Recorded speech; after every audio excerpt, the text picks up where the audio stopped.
Assalamualaikum warahmatullahi wabarakatuh. Salam kenal semuanya. Perkenalkan, nami Abdi Renita Nopitasari.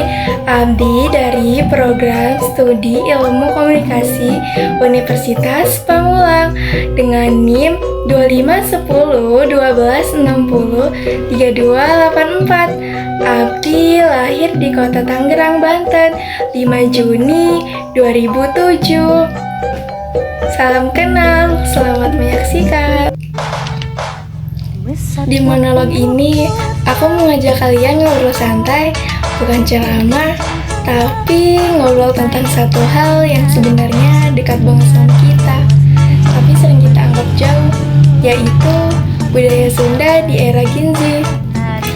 Kalau dengar kata budaya Sunda, jujur aja, yang kebayang biasanya hal-hal yang kolot, tradisional, serius, dan kadang ngebosinin. Padahal sebenarnya budaya Sunda itu bernapas dan sekarang lagi berusaha bertahan di tengah dunia serba cepat, serba digital, dan serba viral. Beberapa tradisi Sunda memang mulai jarang dilakukan, upacara adat, ritual tradisional. Banyak Gen Z yang cuma tahu namanya, tapi gak tahu makanannya. Tapi antropologi ngajarin satu hal penting, budaya itu boleh berubah, asal nilai dasarnya tetap. Kalau dulu gotong royong dilakukan secara fisik, sekarang bisa lewat solidaritas online. Bentuknya beda, nilainya sama. Tantangan terbesar budaya Sunda di era Gen Z bukan globalitas, bukan teknologi, tapi rasa malu. Malu ngomong Sunda, malu dianggap kampungan, malu beda dari yang lain. Padahal budaya itu bukan sesuatu yang harus disembunyikan, justru harus dibanggakan. Kalau kita sendiri malu, siapa lagi yang mau nerusin? Melestarikan budaya Sunda gak harus pakai baju adat setiap hari, gak harus jadi seniman, gak harus jadi ahli antropologi. Cukup mulai dari hal kecil, berani ngomong Sunda, berani pakai budaya sendiri, berani bangga. Gen Z itu kreatif. Kalau ngomong Sunda digabung sama kreativitas Gen Z, hasilnya bukan kepunahan, tapi pembaharuan. Budaya Sunda di era Gen Z itu bukan soal bertahan atau punah, tapi soal berubah atau ditinggalkan.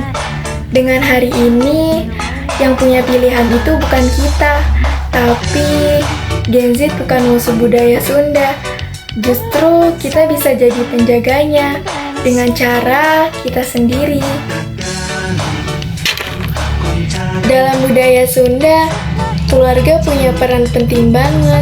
Dari kecil, kita diajarin sopan santun, gimana cara ngomong ke orang tua, gimana cara duduk, gimana cara nyela pembicaraan, kalimat sederhana kayak punten, mangga, hatur nuhun.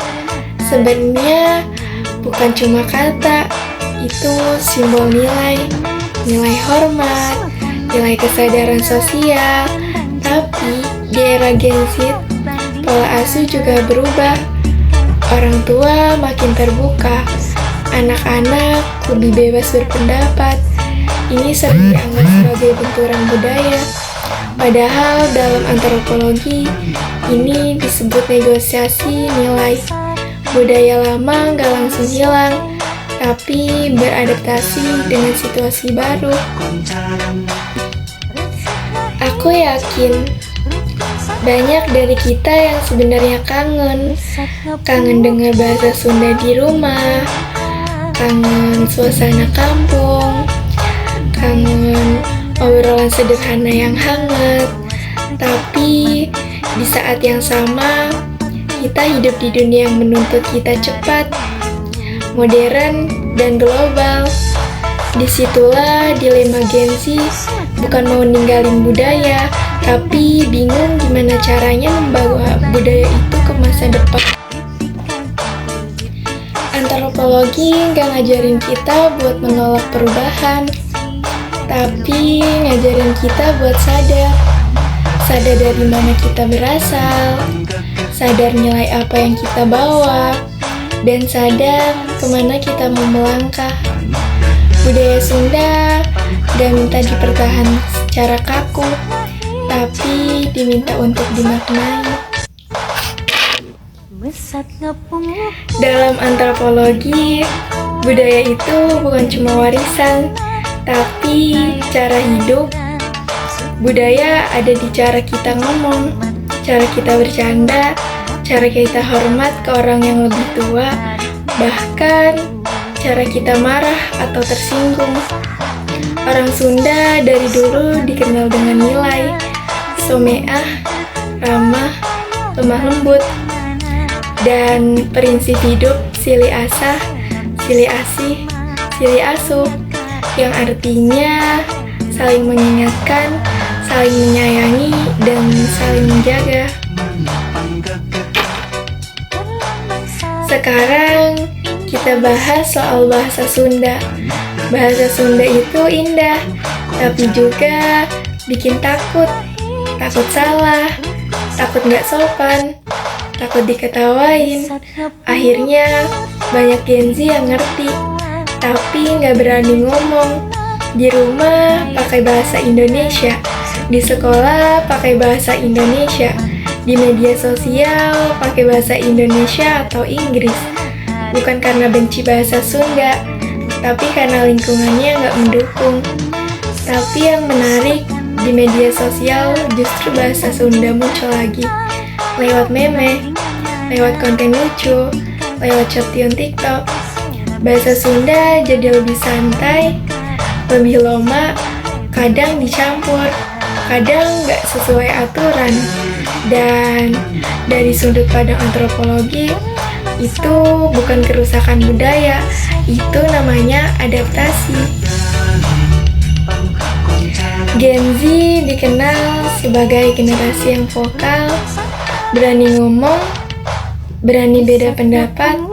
Buat generasi sebelumnya, ini kadang dianggap kurang sopan. Padahal dari kacamata antropologi, ini cuma pergeseran pola komunikasi.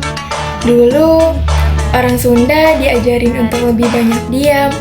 Sekarang Gen Z diajarin untuk berani bersuara. Nilainya sama-sama pengen dihargai, cuma caranya yang beda. Media sosial itu pedang bermata dua, bisa bikin budaya tenggelam, tapi juga bisa bikin budaya naik lagi.